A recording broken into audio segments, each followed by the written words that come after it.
Hi, it's Akshat. As the year comes to a close and Zero takes a break for the holiday, this week there's a special holiday bonus.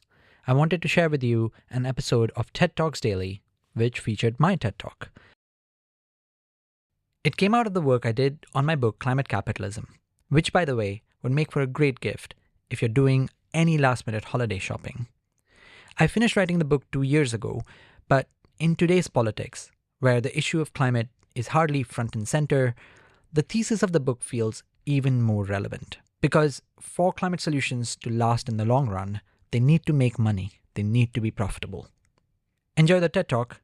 Next week, we'll be revisiting my conversation with Nicola Twilley, author of Frostbite, and we'll be back in the new year with fresh episodes, including a conversation with science fiction writer Kim Stanley Robinson on what to expect for the climate in 2025.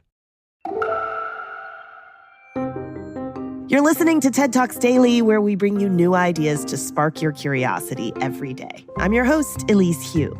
Could the market forces of capitalism help combat climate change? Or was capitalism the very cause of the global climate crisis in the first place? Climate reporter Akshat Rathi says the answers are complex and offers solutions for how capitalism can be used for climate solutions the world needs. I was at a climate protest, and I saw a poster that said in big letters, "Burn capitalism, not coal." How many of you agree that to tackle climate change, we should stop burning coal? Raise your hands. Almost all of you. And how many of you agree that to tackle climate change, we should burn capitalism? There are a few hands, but not as many. I'm a journalist and I write about climate solutions. And when I ask this question of people, I get the full range of answers. From those who say that the system that got us into this mess can never get us out of it, to those who say that the only answer is to unleash market forces for the innovations we need. But who is right? I wanted to find the answer for myself. So I started on the rooftop of my childhood home in India. I wanted to get solar panels for my parents. It took 2 days to get quotes, 2 weeks to have those shiny devices up on the roof, ready to capture the sun's energy. The payback was quick. Electricity bills fell, and my parents have recovered the investment in 5 years. For the next 15 years, they can enjoy solar power for free. So, what has capitalism got to do with it? Well, India did not invent the technologies that go into solar panels. Even today, India manufactures only a small fraction of what it deploys. And yet, a country with less than $3,000 of income per person per year is able to benefit from what is now one of the world's cheapest sources of energy. This has happened because profit-seeking companies want to sell all of us more and more solar panels. But it has happened because governments created that market through subsidies and regulations. We know the more we build, the cheaper it gets. And it's not just the story of solar. Between 2009 and 2019, the price of solar fell 90%. Wind, 70%. Lithium-ion batteries, 85%. This is what I call climate capitalism. Climate emergency is forcing governments and businesses to change how capitalism works, to use its forces for creating the solutions we need, rather than making the problem worse. And look, it's not happening everywhere or at the pace at which we need. There are still companies that are profiting from pollution.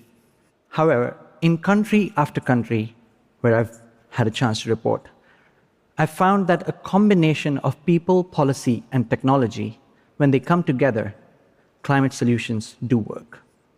Now, the primary motivation to deploy these solutions does not have to be tackling climate change. Other pressing issues such as air pollution or energy security or global competitiveness can garner even more support. How exactly? Let me tell you the story of Wan Gang. You've probably never heard of him, but he has done more for the global rise of electric cars than Elon Musk. Wan was born in China. He trained as an auto engineer before moving to Germany and working for Audi.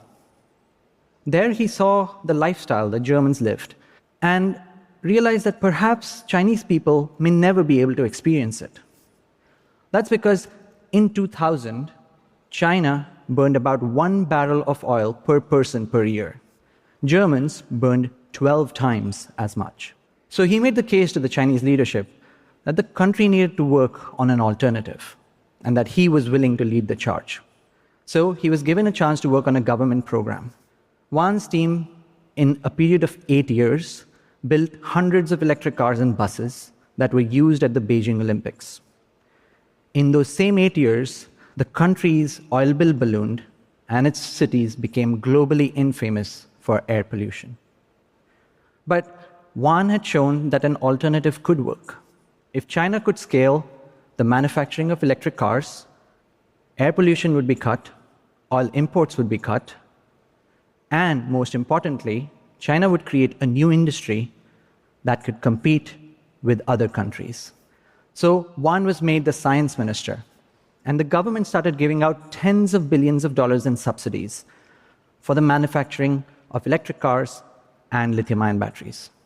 The government also started putting regulations to make it harder to buy fossil fuel cars.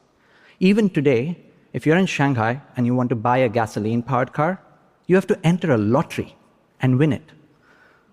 If you want an electric car, you can just go to a showroom and buy one. The Chinese government provided direction, but it was the practitioners of capitalism that made a small electric car industry into the global giant that it is today. One of those investors was Warren Buffett. He invested in a little-known company then called BYD. Today, BYD sells more electric cars than Tesla. Now, you might think what China did cannot be replicated by democracies. But as it happens, China took inspiration from the paragon of capitalism, the USA. Throughout the previous century, the US has used the instruments of government to redirect investments toward national priorities. Take the semiconductor industry, the reason why California is home to Silicon Valley. It was created with generous contracts from the Department of Defense. It's also a similar case for biotech, for airlines, for the internet. All of them have fingerprints of the government from its birth.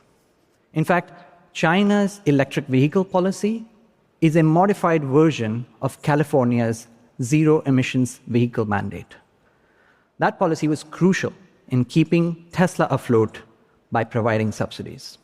But now that China has a lead on all sorts of green technologies, the US is being forced to catch up. The Inflation Reduction Act passed in 2022 is one response. It will see the US government provide hundreds of billions of dollars of subsidies towards all kinds of solutions, from green hydrogen to heat pumps.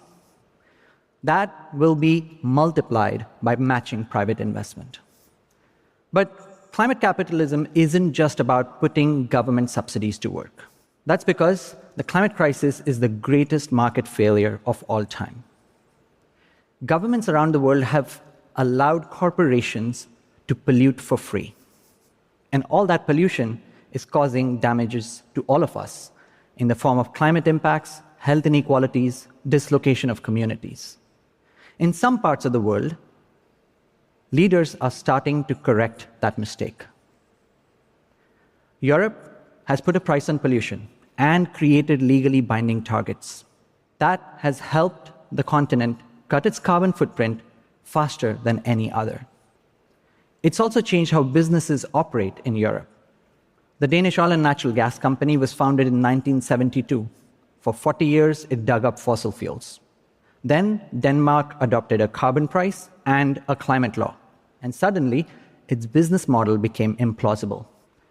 Today, you know that company as Ørsted.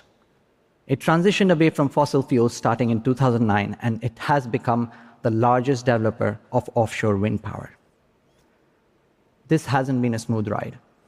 There just aren't as many success stories as the world needs. That's because the climate challenge is really complicated. India has an ambitious renewables goal, but it's falling behind. Europe has seen job losses because its carbon price has been too high that has caused some industries to shut down and move to other parts where there isn't a carbon price. And China's emissions last year rose despite a record clean energy build-out. For climate capitalism to work, governments and businesses need to be flexible. They need to recognize when there are policies that require certainty, but if they're not working, then they must be changed. India is now doubling down on solar with batteries because it's seeing rise in electricity demand. Europe has introduced a carbon tariff that's going to put a price on pollution, on imports. That will level the playing field for domestic industry and stem job losses. And some experts think that if China can continue its clean energy build-out at the same pace, its emissions may have peaked last year. Now, what's remarkable is that some businesses are seeing that it's in their self-interest to act on climate change with or without regulations. So far, we've looked at big economy-wide changes. Now, let's think about something as simple as ice cream. You would think that during a heat wave, an ice cream maker will turn big profits selling lots and lots of ice cream. But heat waves are becoming so extreme that people are choosing to stay at home instead. At the same time, smallholder farmers, that are the supply chain of ice cream makers, are seeing their productivity fall. That's because of intense heat, drought, floods. It means the cost of making ice cream is going up. It's a double whammy. Lower sales, higher costs.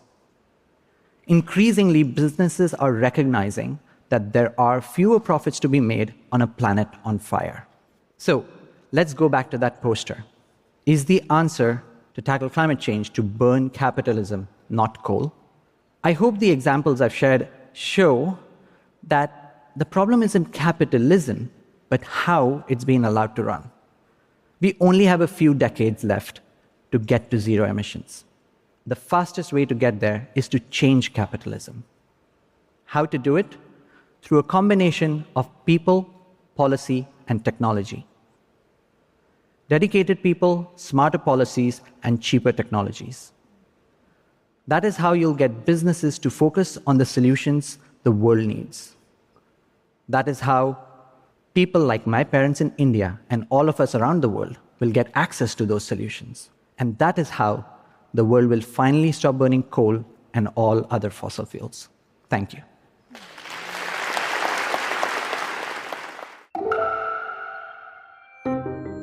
That was Akshat Rathi at TED's Countdown Bloomberg Green Festival in 2024. If you're curious about TED's curation, find out more at TED.com/curation guidelines.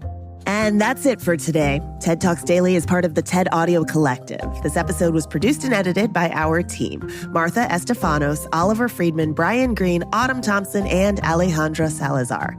It was mixed by Christopher Fazy Bogan. Additional support from Emma Taubner and Daniela Balarezo. I'm Elise Hu. I'll be back tomorrow with a fresh idea for your feed. Thanks for listening. Thank you for coming to my TED Talk. And thanks to Elise Hu and the TED Talks Daily podcast team. Do check out their daily feed. Each day, the show brings you a new idea that might just change the future, and it's all under 15 minutes. I am Akshat Rathi, back soon.